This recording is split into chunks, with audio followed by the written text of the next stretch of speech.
차를 갓길에 세운 남성이 한 운전자를 향해 차를 세우라고 손짓합니다. 차선을 변경하다 붙은 사소한 시비.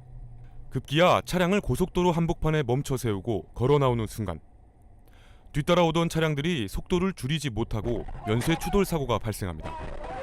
무모한 급정거가 돌이킬 수 없는 대형 사고로 이어진 겁니다. 육중한 화물차가 속도를 줄일 줄 모릅니다. 이내 앞차를 들이받고는 뒤집힌 화물칸이 도로를 나뒹굴고 운전석은 형체를 알아보기가 어려울 정도입니다. 졸음운전의 참혹한 결과입니다. 가슴이 철렁하죠. 앞차가 급정거하는 바람에 뒷차가 못 피하고 내 차를 4차선에서 뭐 1차선으로 갑자기 그냥 차선 그냥 딴 차들 무시하고 끼어들기를 한다든가 어떻게 그거 참아야지 되는데. 반칙운전은 이뿐만이 아닙니다. 출근 시간 교차로 정지 신호가 켜졌는데도 차들이 무작정 밀고 들어옵니다. 꼬리 물기 하는 차들로 뒤엉켜 교통 흐름이 엉망입니다.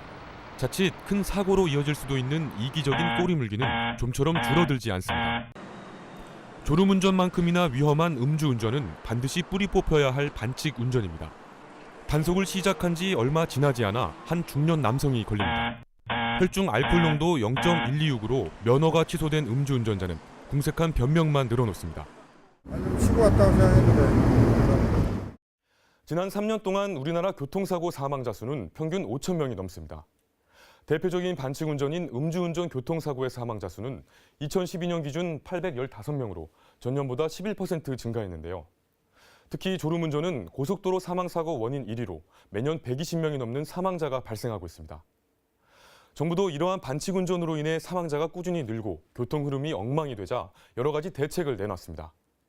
국토교통부는 지난해 7월 졸음 쉼터를 늘리고 모든 좌석에 안전띠 착용을 의무화하는 내용의 교통사고 사망자 30% 줄이기 종합 대책을 발표했고, 경찰청은 교통법규를 지키고 교통사고를 내지 않으면 1년마다 특혜 점수 10점을 주는 착한 마일리지 제도 시행에 들어갔습니다. 또 도로교통법을 개정해 꼬리 물기에 대해 과태료를 부과하기 시작했고, 내년 2월부터는 운전 중 DMB를 시청하는 경우도 처벌이 가능해집니다. 이렇게 사고 절감을 위한 제도가 한층 강화됐지만 반칙운전으로 인한 사고 건수와 사망자 수는 크게 줄어들지 않고 있는 상황. 제도 개선뿐만 아니라 제대로 된 운전자 교육이 필요하다는 목소리가 높습니다. 보행자 교육은 하지만 내가 운전자로서 어떻게 해야 되는지에 대한 교육은 전혀 안. 운전자로서의 지켜야 될 부분들, 운전 예절이나 이런 부분들을 좀 학교 교육, 교통안전교육에 좀 넣을 필요가 있고요. 사소한 무신경이나 분노가 돌이킬 수 없는 참극으로 이어지는 반칙운전. 단속에 걸리지 않게 조심하자는 개념이 아닌 존중과 배려가 넘치는 선진 운전 문화 정착을 위해 반드시 뿌리 뽑아야 할 과제입니다.